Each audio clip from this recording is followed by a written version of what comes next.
प्रिय साथियों, तो हम बात कर रहे थे आपके जीडीएस विभागीय प्रमोशंस जो पदोन्नति परीक्षा की। तो साथियों, आपने पोस्ट ऑफिस गाइड पार्ट 1 हम पढ़ रहे थे। हमने पढ़ा था organisation of department, type of post offices. तो आज हम थोड़ा सा बिजनेस हायर्स पढ़ेंगे, पोस्ट ऑफिसेज हॉलीडेज पढ़ेंगे और फिलेटली पढ़ेंगे। तो साथियों, जो आपका विभागीय पेपर है उसमें आपको हमने कई बार बता दिया कि क्या सिलेबस आएगा, उसको मद्देनजर रखते हुए। तो आज पढ़ेंगे हम बिजनेस हायर्स के बारे में।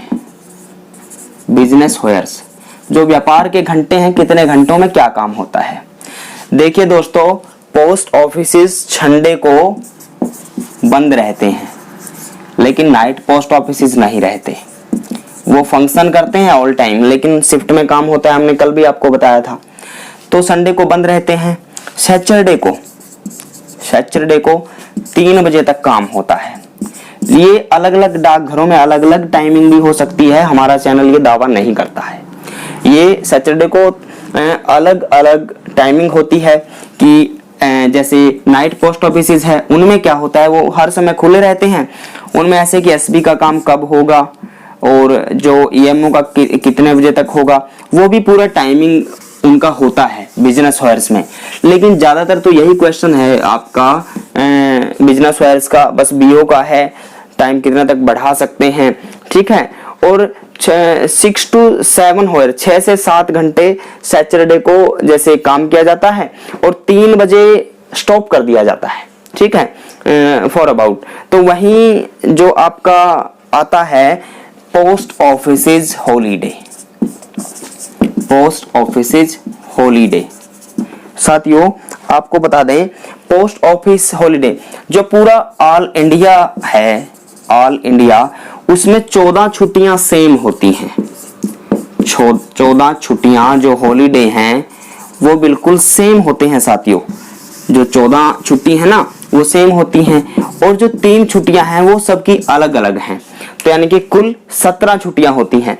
एक डॉक्टर अंबेडकर की छुट्टी है, अगर वो पूछें तो वो एक अलग घोषित की जाती है छुट्टी। पर्सनल एंड जो ट्रेनिंग कार्मिक विभाग है उसके द्वारा, सरकार द्वारा वो स्पेशल घोषित की जाती है। लेकिन अगर छुट्टियों का क्वेश्चन ये आता है, पिछली बार भी आया था, तो 14 + 3 17 ये पोस्ट ऑफिस का हॉलीडे होता है, 14 + 17। तो साथियों, जैसे बिजनेस हायर्स हमने आपको बता दिया और पोस्ट ऑफिसेज का जो छुट्टियां हैं वो बता दिया। तो पेमेंट ऑफ पोस्टेज के बारे में हम आपको बता रहे हैं। ये अहम टॉपिक है, payment of postage. Payment of postage, payment of postage. साथियों देखिएगा, एक अहम क्वेश्चन है और आपके एग्जाम में आ सकता है। अगर हम डाक टिकटों की हेरा फेरी करते हैं, डाक टिकटों की हेरा फेरी करते हैं, तो भारतीय दंड संहिता जो कानून है उसमें 263A के तहत फर्जी डाक टिकटों का निर्माण करना, 263A जो फर्जी डाक टिकटों का निर्माण करना और डाक टिकटों के साथ छेड़खानी करना, उसमें आपको कोई भी सजा का या जुर्माने का प्रावधान है। 263 डाक टिकटों के साथ फर्जीवाड़ा करना। तो ये पोस्टेज, पेमेंट ऑफ पोस्टेज भी है ऐसे ही। तो जो पेमेंट ऑफ पोस्टेज, तो एक रजिस्ट्री पत्र होता है। रजिस्ट्री पत्र कितने रुपए का होता है? रजिस्ट्री पत्र साथियों 22 रुपए 50 पैसे का होता है। रजिस्ट्री पत्र 22 रुपए 50 पैसे का होता है। और जो रजिस्ट्रेशन फीस है, जो रजिस्ट्रेशन जो फीस है आरएल का, वो 17 रुपए होता है साथियों। रुपए 17 कितना होता है? जो रजिस्ट्रेशन फीस 17 रुपए लगता है। मान लीजिए कि 20 ग्राम वजन है, तो 17 रुपए उसका रजिस्ट्रेशन फीस हो गया आरएल का, और 5 रुपए उसका पोस्टेज चार्ज हो गया। तो टोटल 22 रुपया। कितना? टोटल 22 रुपया। तो साथियों, ये रजिस्ट्रेशन फीस 17 रुपए रहता है। और अगर शहर में हम भेजें, कोई मान लो हमने कोई रजिस्ट्री पत्र हमें भेजना है, तो उस पर चार्ज कम लिया जाता है। तो उस पर चार्ज कम लिया जाता है। और वजन के हिसाब से आप काउंट कर लीजिए, 20 ग्राम का 22 रुपया लगता है। 20 ग्राम का 22 रुपया लगता है। 17 रुपए रजिस्ट्रेशन फीस हो गया और 5 रुपए पोस्टेज चार्ज हो गया। अहम क्वेश्चन है, रजिस्ट्रेशन फीस रजिस्ट्री की आपसे कोई भी एग्जामिनर पूछ सकता है। साथियों अब आता है एरोग्राम। एरोग्राम जो हवाई पत्थर जो होता है वो कितने रुपए का होता है? साथियों एरोग्राम मैं खुद बताता हूं, एक इंटरेस्टेड स्टोरी भी है। साथियों मेरे पास जम्मू एंड कश्मीर का एक अध्यापक आया करता था।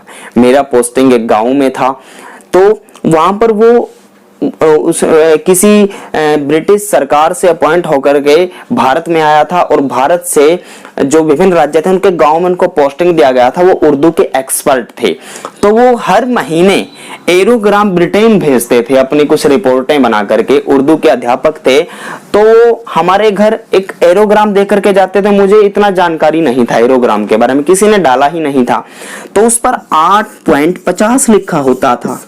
तो मैंने हमारे विभाग के कुछ व्यक्तियों से पूछा कि एक जो सम्माननीय अध्यापक आता है, उर्दू का अध्यापक है, और ये हर महीने अपनी रिपोर्टें भेजता है ब्रिटेन में, तो ये क्या भेज करके जाता है, ये कैसा पत्र होता है? तो वहीं से मुझे जानकारी मिली थी कि 8 रुपए 50 पैसे का हवाई पत्र एरोग्राम होता है और ये साधारण डाक की तरह जाता है और इस पर हवाई चार्ज लिया जाता है। टोटली 8 रुपए 50 पैसे हो जाता है। कितना हो जाता है? 8 रुपए 50 पैसे। तो साथियों वहीं पोस्ट कार्ड है। पोस्ट कार्ड साथियों 50 पैसे का होता है। 50 पैसे, ठीक है। आगे बात करते हैं इसकी जो हमारा मेघदूत कार्ड है। मेघदूत कार्ड साथियों ये 25 पैसे का होता है। ये वेलकम टू सज्जनपुर फिल्म किसी ने देखा होगा, बहुत पोस्ट कार्ड लिखता था। जो लेटर लिखने वाला था ना, तो डाकघर के आगे बैठा रहता था पीपल के नीचे। लोग अनपढ़ हुआ करते थे, उस फिल्म की स्टोरी है, तो बहुत पोस्ट कार्ड लिखता था और पोस्ट कार्ड पे बहुत से चैनल्स और वो बहुत से ग्रुप बने हुए हैं। ये क्वेश्चन 100% आपके एग्जाम में आ सकता है। पोस्ट कार्ड एक ट्रेडिशनल डाक के रूप में जाता था, सुख दुख और आपकी संवेदनाएं लेकर के जाता था। मूल्य कितना होता था? 50 पैसा। मेघदूत का कितना है? 25 पैसा। रजिस्ट्री का कितना है? जो रजिस्टर्ड पत्र है 22 रुपया 50 पैसा। और जो हमारा बिजनेस रिप्लाई जो कार्ड है उसका कितना मूल्य है? 10 रुपए। कंपटीशन कार्ड का 10 रुपए। और एक जो हम लेटर भेजते हैं रिप्लाई सर्विसेज 6 रुपए। 6 रुपए में वापिस आता है। और जो पीओडी है proof of delivery speed post का, उसका चार्ज कितना है? 10 रुपए। और जो आरएल का एडी है उसका चार्ज कितना है? 3 रुपए। ठीक है। तो ऐसे ही आपको बता दें कि मिनिमम वजन पेमेंट ऑफ पोस्टेज में ही आता है ये भी, कि जो रजिस्टर्ड पार्सल है आरपी रजिस्टर्ड पार्सल, ये एसओ में मिनिमम 20 किलो तक का हम कर सकते हैं और बीओ में 10 किलो तक का कर सकते हैं। ठीक है। और जो ऑर्डिनरी पार्सल है, ऑर्डिनरी जो पार्सल है वो 4 केजी का होता है। एक बात और बता दें साथियों, अगर लेटर बॉक्स में कोई पार्सल पाया जाता है और उसका वजन बिल्कुल एक जैसे 2 किलो या मतलब अलग हो डाक से, तो उसको विभाग पार्सल का वही चार्ज लेगा जो एक जैसे बुक किए हुए पार्सल पर लिया जाता है, सेम चार्ज लिया जाएगा। तो साथियों ऐसे ही हम आपको बताते हैं एक क्वेश्चन जो बिल्कुल अहम ही हो सकता है, अंध साहित्य। इसमें कुछ बातें हैं। अंध साहित्य का वजन कितना होता है? अंध साहित्य का वजन कितना होता है? साथियों 7 केजी होता है। इस पर कोई शुल्क नहीं लिया जाता, लेकिन अगर ये हवाई मार्ग से जाएगा तो इस पर हवाई चार्ज लिया जाएगा। ये अहम क्वेश्चन आप post office guide part 1 original पढ़ करके देख सकते हैं। 7 केजी का ये होता है। अगर ये अपने एरिया में जाएगा जैसे इंडिया में, तो इस पर कोई चार्ज नहीं लिया जाएगा। अगर ये कहीं बाहर जाएगा और हवाई मार्ग से जाएगा, हवाई डाक से जाएगा, तो इस पर हवाई शुल्क लिया जाएगा। तो साथ ये पेमेंट ऑफ पोस्टेज था। स्पीड पोस्ट मिनिमम कितना रुपए का होता है? स्पीड पोस्ट 41 रुपए, ठीक है, 50 पैसा। 41 रुपए 50 पैसा का होता है। और वेट कितने तक का होता है? 30 केजी। 30 केजी, सॉरी 35 केजी, ठीक है। तो ये स्पीड पोस्ट हो गया। स्पीड पोस्ट का किलोमीटर के हिसाब से अमाउंट उसका बनता है, किलोमीटर के हिसाब से स्पीड पोस्ट का अमाउंट होता है। तो ऐसे ही साथियों पेमेंट ऑफ पोस्टेज है, आप जनरली हर रोज करते होंगे। और अगर हम, एक होता है फ्रैंकिंग, पेमेंट ऑफ पोस्टेज में फ्रैंकिंग मशीन की छाप होती है साथियों।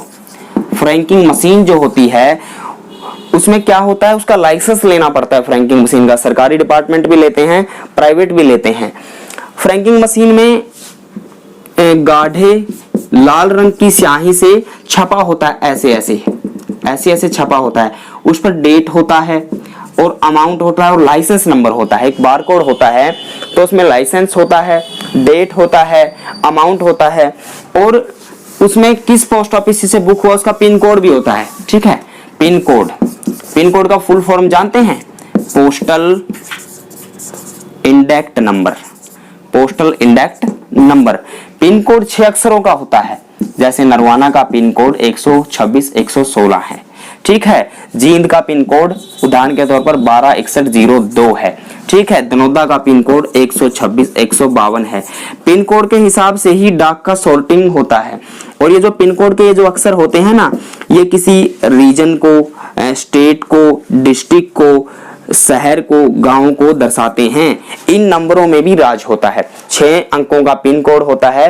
पिन कोड का full form postal index number होता है।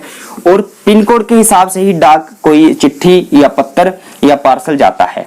तो अब बात करते हैं, पेमेंट पोस्टेज में ही आएगा ये भी, ठीक है। बहुत से चैनल आपको बताते हैं अलग अलग, लेकिन आपको सिर्फ क्या अध्ययन करना है, आप प्रैक्टिकल तो हर रोज करते हैं। जो पेमेंट ऑफ पोस्टेज है, बीपीसीओडी, सीओडी का मतलब होता है, ये क्वेश्चन आया था एग्जाम में, कैश ऑन डिलीवरी। जब हम पैसा देते हैं तभी डाकिया हमें वो चीज देता है। तो ऐसे ही साथियों ये पेमेंट ऑफ पोस्टेज है कि कितने रुपए का कौन सा पत्र है, स्पीड पोस्ट कितने का है, बीओपीसीओडी कितने का है, बीमा 1 लाख रुपए तक का करवा सकते हैं, ठीक है। वीपीपी कितने रुपए का करवा सकते हैं, जैसे उसको पूछताछ शुल्क 1 रुपया होता है वीपीपी का, ठीक है, 1 साल तक। रजिस्ट्री का रिकॉर्ड कितने दिन तक रख सकते हैं, 6 माह तक रख सकते हैं, ठीक है। स्पीड पोस्ट का रिकॉर्ड 1 साल तक रख सकते हैं, ठीक है। अगर मान लो आपके साथ कोई आपको फटी हुई चिट्ठी मिलती है, तो उसकी जो शिकायत है उसके लिए क्या क्या सबूत चाहिए? फटी हुई चिट्ठी के लिए, उसके लिए हमें लिफाफे का आवरण, ठीक है, डाक में डालने की तारीख का जो स्टैंप लगा होता है वो, डाक में डालने की तारीख का स्टैंप जो डाकघर का मोहर होता है, ठीक है। और वो जैसे पूरा लिफाफा, तभी हम शिकायत कर सकते हैं। ऑर्डिनरी के मामले में, रजिस्ट्री में हमें उसका जो रजिस्टर लेटर्स का जो नंबर होता है वो हमें चाहिए होता है। तो साथियों ऐसे ही हमारी कक्षाएं स्टडी पॉइंट आरसी चैनल्स पर चलती रहेंगी और आपको हम बहुत सी ऐसी बातें बताते रहेंगे जो आपके एग्जाम में अवश्य आएंगी। और आप हमारे साथ अगर हर रोज 45 मिनट जुड़ोगे तो आपकी सफलता भी 100% श्योर होगी। तो साथियों मैं आपको कहूंगा कि आप ज्यादा से ज्यादा जीडीएस प्रमोशनल एग्जाम के इन वीडियो को शेयर कीजिएगा, लाइक कीजिएगा, ताकि अन्य ग्रामीण डाक सेवक साथियों तक भी पहुंचे और इसका लाभ उठा सकें और अपनी पदोन्नति पा सके। जय हिंद, जय भारत।